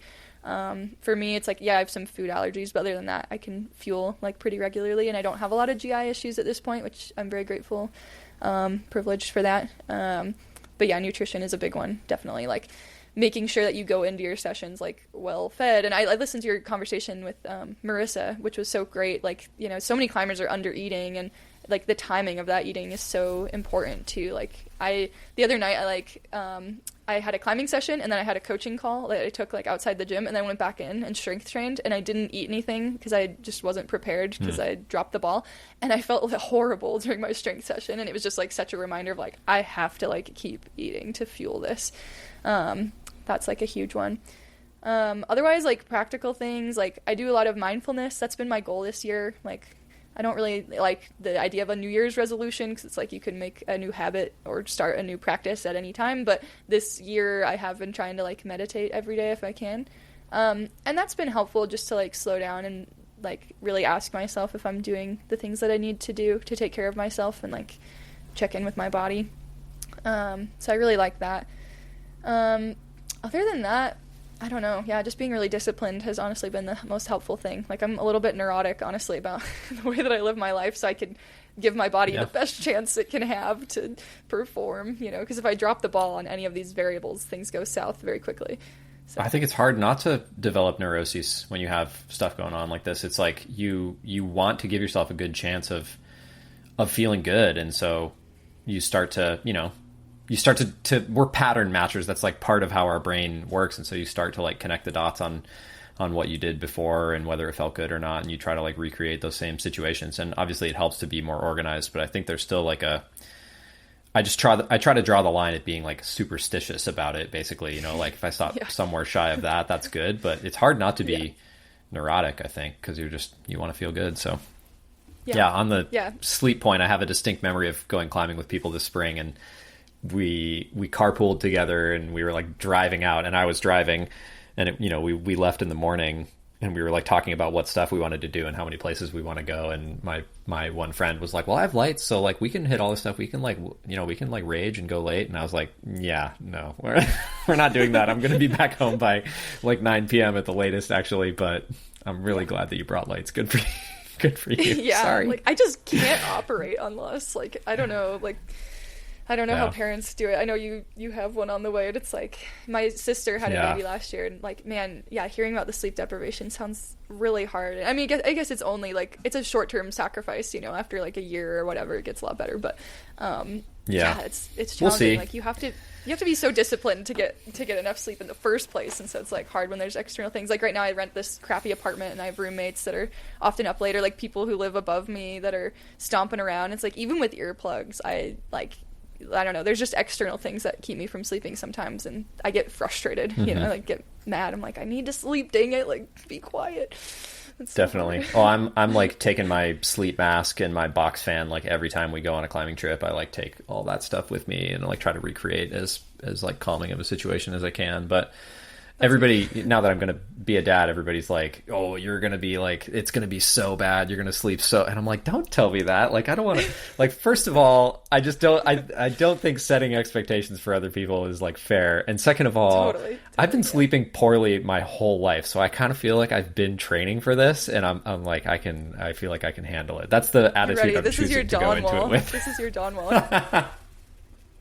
You're like, I've been prepared. Yeah, because I really do. I'm like a very light sleeper, so I do wake up like a bunch of times per night. And so I think like getting up and changing a diaper is going to be fine. That's what I'm choosing to tell myself. Yeah. Well, and you've got your partner. Like, yeah. Sorry, I wasn't trying to like project expectations onto you, but no, you're good. You're good. Yeah, I just think it's funny. Thing. Yeah, totally. We are really lucky too that like because I'm a climbing coach and I can like sort of choose my level of how hard I'm going to work. You know, I can like take my foot off the gas of marketing, and I can like not take on new clients and stuff. I can't get like a true paternity leave, but I can like back up a little bit, and then my wife also gets a little bit of time off, so which is like not very common in America. So we at least those first few months, even if we are in a bit of a haze, like it'll just be us in our little pod, so it'll be okay. Oh, cool. I'm glad you guys have that flexibility. I'm sure that'll help. That's cool. So exciting.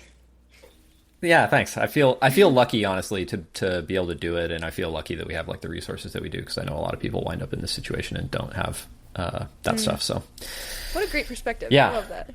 That's super cool. I mean, I try from time to time. Amazing. Okay, on the note of perspective, this is one of my bullet points on the chronic health advice for other people. So something I've noticed is at first I didn't talk about this stuff really at all. I think people who have a understanding of what hypermobility looked like probably knew that I was hypermobile just from watching my videos, because I'm a very lower body dominant climber, and climb that way. You can sort of tell that I'm super flexible, but like I didn't talk about my struggles with chronic health or anything like that for the first bunch of years of like putting coaching stuff out on the internet.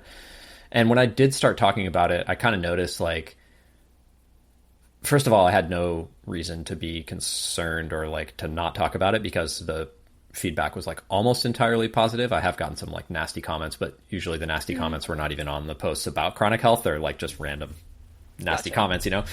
But I also found myself getting a lot of messages from people who maybe are going through similar stuff, but like didn't feel like they could comment or didn't feel like they could talk about it. It sounds like you also get messages from people kind of to that effect. And I'm just curious, like, what your thoughts are on, is there something that the climbing community like should be doing to be more inclusive of people who maybe are coming from different backgrounds like that, or are climbing with some sort of different like ability level? Like, why do you think that is that people want to keep that to themselves? And I don't know if I'm begging the question too much. No, I think that's really interesting, and it's something I've noticed too. I do get a lot of messages from people that are often, super positive and like grateful that I'm transparent about sharing my health stuff, which is why I keep doing it.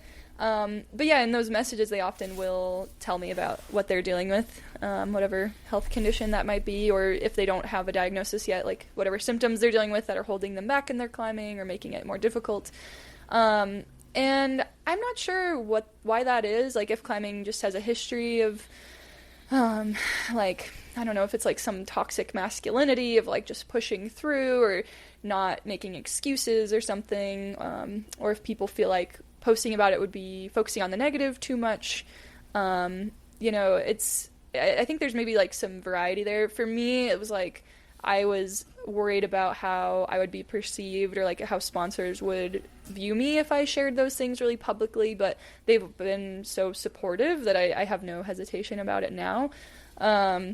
So I'm not sure like why in the community some people wouldn't feel safe to do so. I mean, maybe it's like they want to keep their health struggles more private in general, like they don't want their employer to know maybe, or like certain people in their life to judge them. I don't know who would judge you for that. If people are judging you for that, then they're not your friends anyway, but I digress. I'm not sure what the hesitation is there. Like, I really don't know. I think, social media has this reputation for being like a highlight reel. And I don't think it should be used as a forum or a platform to necessarily just like complain or whatever, focus on the negative. But I have found a lot of value in just being transparent, like take the good with the bad and the struggles with the wins and post about all of it. And people have really resonated with that. So, I hope more people continue to do that, and I feel like I have seen that, especially from a lot of high-profile climbers recently who have been dealing with, like, injuries and being really open about their journeys, like Natalia with her knee, has been super open about how challenging that's been and, like, the wins and the struggles, and I think that's great. I'm not sure what the hesitation is, like I said, if it's, like, just a privacy thing for whatever reason or something else, but clearly it's something people want to hear about and talk about because both of us get those kinds of messages and engagement. So, I think, I was just gonna say, I think most people at some point in their life are going to deal with an injury or an illness. So it's like kind of universal for most of us, Definitely. It's a matter of time. I mean, if you're a performance climber, it's definitely a matter of time before you wind up dealing with some sort of setback.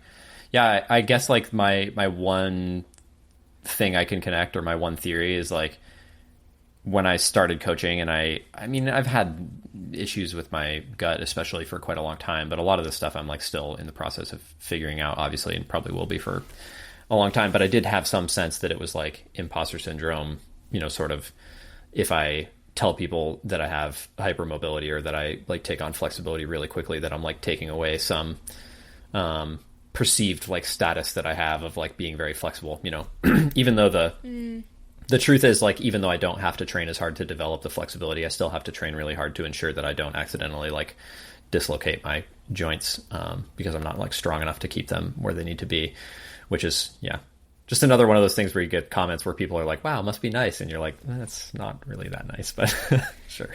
Yeah, definitely. Yeah, that is really interesting. Yeah, I don't know. It's a strange thing. I'm glad more people are talking about it. And I think part of it might be like social media is still really young, all things considered.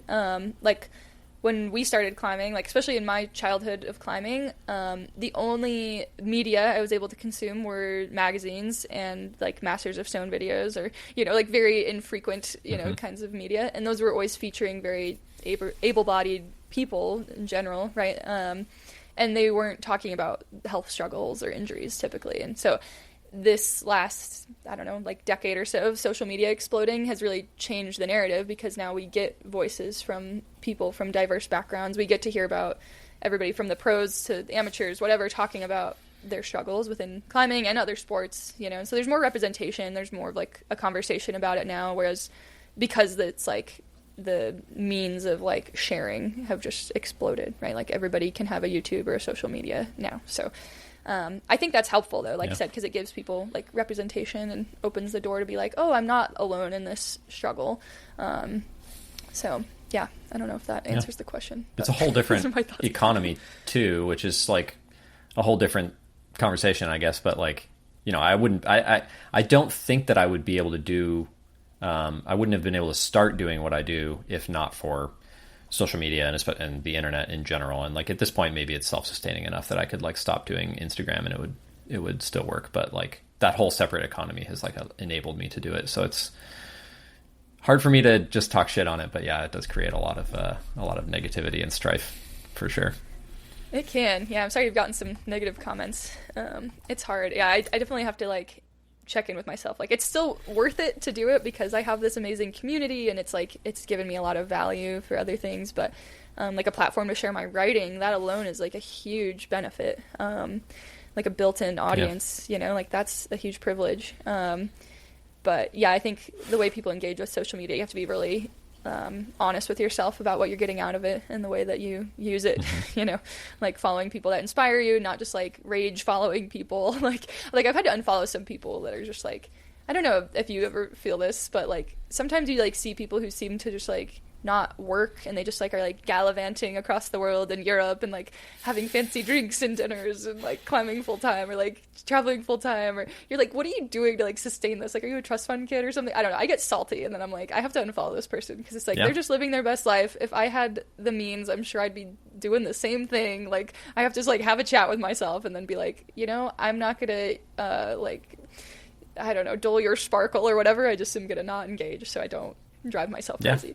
I mean, it's interesting. Yeah, totally. I unfollow people all the time, not just for reasons like that, but also just because I feel like their content is not putting good stuff into my brain. I don't have a quote handy, but there's definitely aspects of stoicism that are like, you know, you can control the things that you're taking in your even, it might even be like Seneca's letters to Lucilius, where he's like talking about like your information. He's basically talking about information diet. Like I remember reading that and just being like, whoa, they knew what the information diet was like back in these days. That's crazy.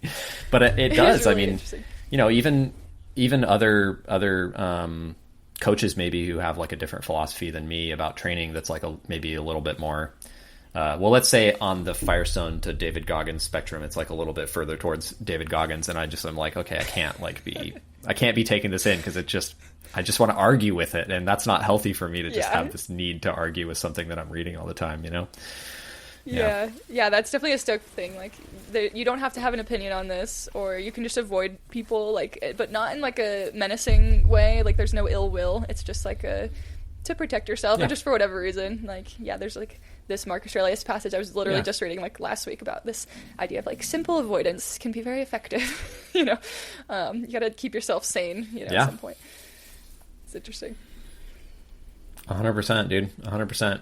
And to just briefly touch on the thing about like people traveling the world and like gallivanting, which is a perfect word for it. I can tell you're a writer. Like the ultimate force multiplier for climbing performance, this probably makes everybody really uncomfortable, but it's time. Like if you have time, you can perform at a higher level. And if you have less time, you can't perform at as high of a level. And so people who are performing at a very high level, almost at any age, like it's very, very likely that they have a lot of time, and time comes with privilege and money. So it's like nobody loves hearing that because it's very, very hard to create more money or time for ourselves. Obviously, that's really difficult to do. But if you see somebody who's climbing hard, it's pretty likely that they have a lot of time. And maybe they got that time by sacrificing a lot of other things. Maybe they got it because they have a lot of money. You know, you never know unless you know that person. But yeah, anybody you see on Instagram who's living that life, it's not like a huge surprise, right? Yeah, and it's like they have a right to, right? Like that's on them. Like, and if they're making the most of it, like more power to them. You know, like I'm psyched for them, but Yeah, it is definitely like worse. such a time game in so many ways. Like it's fascinating to look at that kind of stuff. But I mean, I you would see probably people, rather somebody like, I was just no, I was going to make a dumb joke. I was just going to say I'd rather see somebody like go on a climbing trip and be in Europe like drinking Aperol spritzes and climbing in Kalymnos or whatever, rather than just like buying Coach handbags and like living in LA or something. I don't know. I'm just being judgmental. 100%. 100%. We're just haters over here. No, yeah, I think that's good. But there's also so many examples of people who do work really hard or work like quote unquote regular jobs who still climb hard. Like Rob Pism is like, I think he's like a full-time teacher and he's a dad and he still puts up like crazy big wall hard first ascents in the desert. Like there's plenty of examples of that. So that's always like inspiring to me. Like you can do more with less if you're really dedicated and like disciplined and strategic. Like you don't have to have that time to perform hard. There's definitely like plenty of examples in the community of that. And I appreciate and respect those people so much for doing that. I think it's amazing. 100%. Yeah, I mean, I'm basically like, I feel like my path ahead for my climbing identity is like, I don't know exactly like what I'll be interested in, 5 years from now or whatever, but if I am still a hardcore climber, like it's very likely that I'll be trying to model that sort of idol, those sort of people that I know of, like Rob that you mentioned, where it's like, yeah, I'm going to have all these different things in my life, because even now, like I'm a business owner and I'm building a family and stuff, and I'm like still trying to figure out how to climb hard in between. And yeah, it's almost like an advantage that I feel like I have, kind of like we were talking before, where like being able to give fewer tries made us good at visualization. And I sort of feel like it's the same thing where like a lot of climbers, when they have a kid, their climbing volume like goes down dramatically because they just can't get outside as much, and so they can't send as much stuff. But like my climbing volume is already really low, so I know it's going to change in terms of like time and access and sleep and money probably and all those other things, but also like doing more with less. Like, I don't know, I've done that before. I feel like I can still do it again, but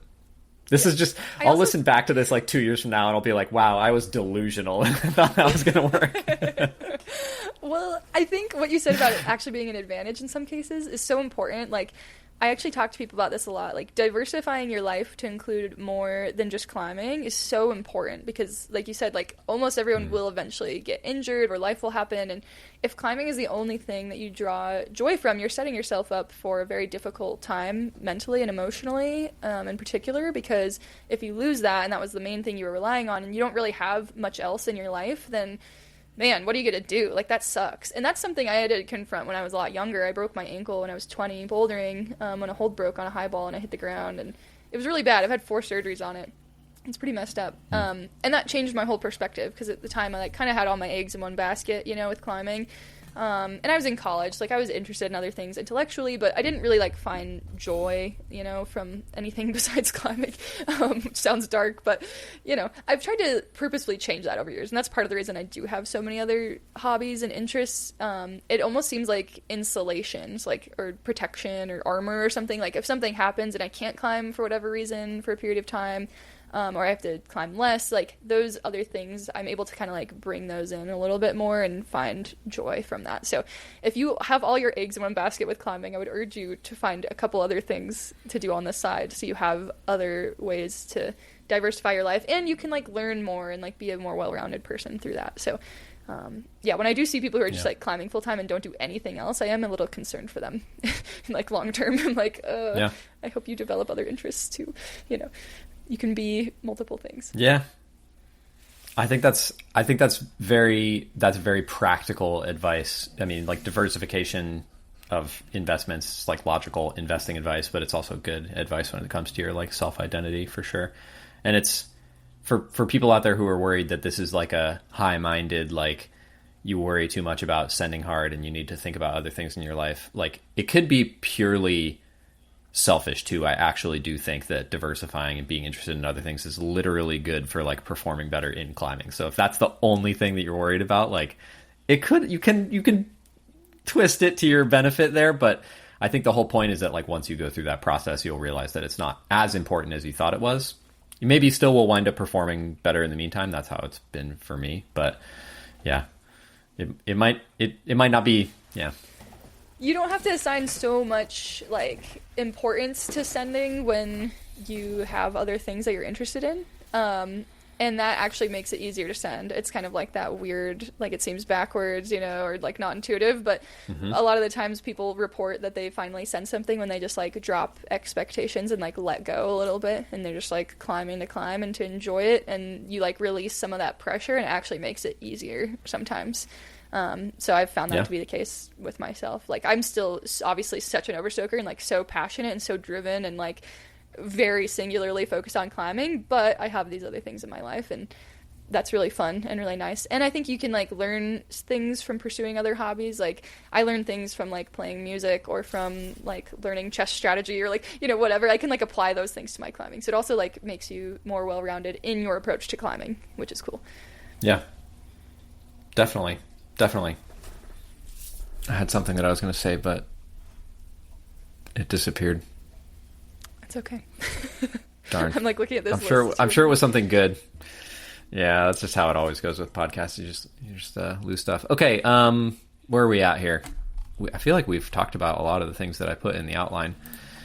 One thing we haven't talked about is one of your identities, which is of being a writer. So I know you have a book coming out soon. I actually pre-ordered it the other day. I'm excited to read Thank it, you. especially after listening to your Normal Cast podcast. I really want to hear the whole story. Thank you so much. Wow. So yeah, do you want to? That was 3 years ago. I can't believe that. That's crazy. I know. Yeah. In the thing, he's like, she has a book coming out, and I was like, oh, she had another book before this, and I was like, nope, it's the same book. That's what it's like to write a book. Dude, the traditional publishing process takes forever sometimes. Holy moly, it took forever for me at least. Anyway, yeah. Well, you got to go. You ask about it's happening, right? Yeah, it's happening. Oh, it's just like, sorry. Could you just like tell people what the book is about really briefly? Sure, yeah. So it's a memoir that is about climbing and kind of like a coming of age story in my own climbing when I was 19 years old. And it's about this abusive relationship I was in when I was 19 to 20. So again, a little bit of like a trigger warning there. It was a very dark time in my life, and the memoir is like very focused just on that period of time, like from when I met this partner to when I finally escaped him. The book is called Pay No Mind. It's coming out the end of November, and it's a very detailed account of what happened with this person. And at the time I was in college. I was like this overachiever college student, athlete, involved in all these different things, and I met this very charismatic climbing partner who kind of drew me away from that whole life. I ended up like breaking up with my long-term boyfriend and dating this guy instead, and I took a leave of absence from college so I could climb with him all the time. And he ended up like controlling every part of my life essentially by the end of it, and I lost like all of my autonomy. He really struggled with some mental health issues. He had bipolar disorder, and he was an addict, really struggled with substance abuse. And so those things explained some of his behavior but did not excuse it, in terms of the abuse. So the book really explores like this relationship that we had, how I got sucked into it, like what it's like to be in that kind of scenario, and how the power dynamics and control will manifest. How the fights escalated, why it was so hard for me to leave, the ways that I was like feeling during that, because there's a lot of misconceptions about abusive relationships, and so I wanted to be really detailed to help people like put themselves into my shoes and maybe get a glimpse into like what that is like to be on the receiving end of that kind of abuse and manipulation. Because people will often ask you like, why didn't you just leave sooner, and they'll blame the victim for different things. And yes, there were ways that I was complicit. Yes, there were opportunities I had to get out sooner, and I tried to, but I hope the book sheds some light on what it's like to be stuck in that kind of situation and how those people maintain control over you. So the actual like plot, it's like I meet this guy, we go to Patagonia on this expedition to do this alpine climb, everything goes wrong. I get really sick and I almost die, like all this crazy stuff happens. He loses his mind and like starts like antagonizing me and blaming me for everything. We go back to the United States, and the abuse just like totally escalates over the ensuing months, and our whole relationship just like devolves, and we are just so focused on climbing. It's all so wrapped up in climbing, and it's also when my chronic illness symptoms were really starting, and I didn't know what was wrong, so it has that theme throughout the third part in particular about like my body's breaking down and I don't know what's happening, and it's at the same time as I'm experiencing this really intense abuse, which I'm sure there's some correlation there.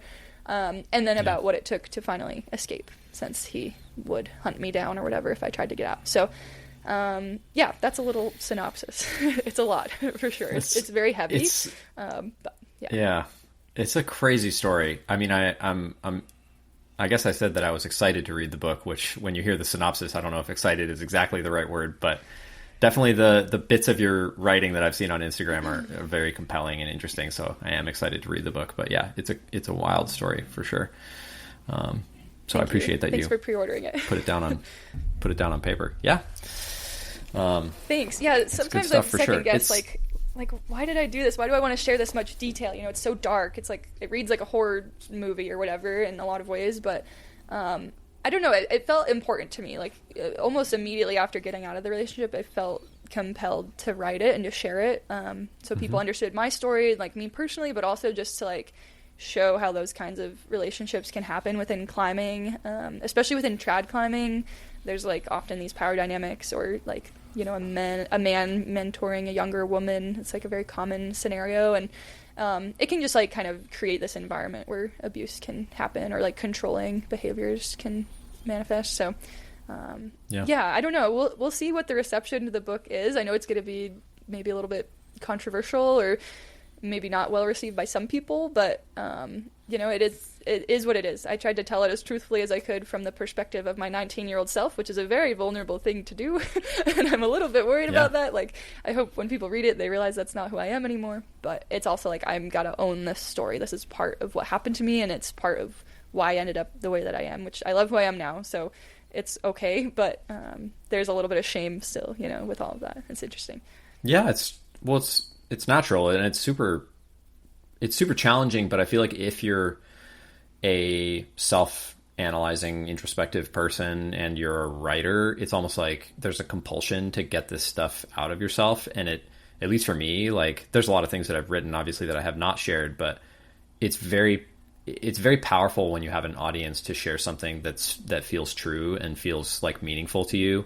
It's like, it's like ritualistic almost. It's like the thing is finally cast out of yourself, you know? And so I could see it being, you know, a really important sort of feeling, or a really pivotal sort of feeling to get that sort of story off your chest, even if you've told bits and pieces of it. To put it in a book is like a pretty powerful statement, I think. Thanks. Yeah, it was a lot. We'll see what the reception to it is, but I hope people learn something from it, you know, like, even if it's hard to get through some of the scenes that are really dark, like, I hope it helps people like have more compassion for people who have endured abuse, or just realize like you don't always know what people are going through, like at the crag or just out in the world. Like there could be things going on behind the scenes that you're not aware of, and maybe that can help you just be a little nicer to like people, you know, at the crag, especially like if we're talking about the climbing community in this case. Yeah, but it also is like a coming of age story, you know. It's like I was getting so psyched like when I was starting to trad climb and like learning these things, like pushing myself in a new part of the sport, and it was like a very exciting time in my life. So I hope it can resonate with some people with that too. I think I remember this from the Normal Cast podcast that I listened to, where you like describe breaking up. I don't want to like spoil anything from the book, so we can edit this out. But you describe like breaking up with this abusive guy, and then like the first thing you do like next day is like drive to City of Rocks and like solo a bunch of routes. And I was like, and we're like straight back to like relatable climbing story. Oh yeah, 100%. I mean, yeah, that's what I did. And you don't have to edit that out necessarily. I think I've mentioned that online before, but yeah, it was just like, that is my safe place. You know, I love City of Rocks, and that was just like what I know how to climb, and like that's how I process my emotions. Like climbing for me is not just about performance or sponsorship or like trying hard. It's this like emotional processing tool for whatever reason. It's like I'm not thinking about those things when I'm on the wall, but somehow in the act of climbing, it helps my body like release trauma. It helps my emotions like be processed, and I feel better afterward. My mental health just is like tremendously improved after I rock climb. So yeah, it was just like kind of my natural like instinct to just like, I don't know what the heck to do with myself, so I'm just gonna go climbing. I'm just gonna solo a bunch of stuff and just like move my body in this beautiful place and see if that helps, which it did. Yeah, it was interesting. Yeah, it's awesome. It's like, I feel like applying your body to the rock is like very similar to applying, words to a page. It's like a creative process that like gets something out of yourself. And I think it's very therapeutic. So I appreciate you sharing all that stuff in the book and sharing all the stuff on the podcast.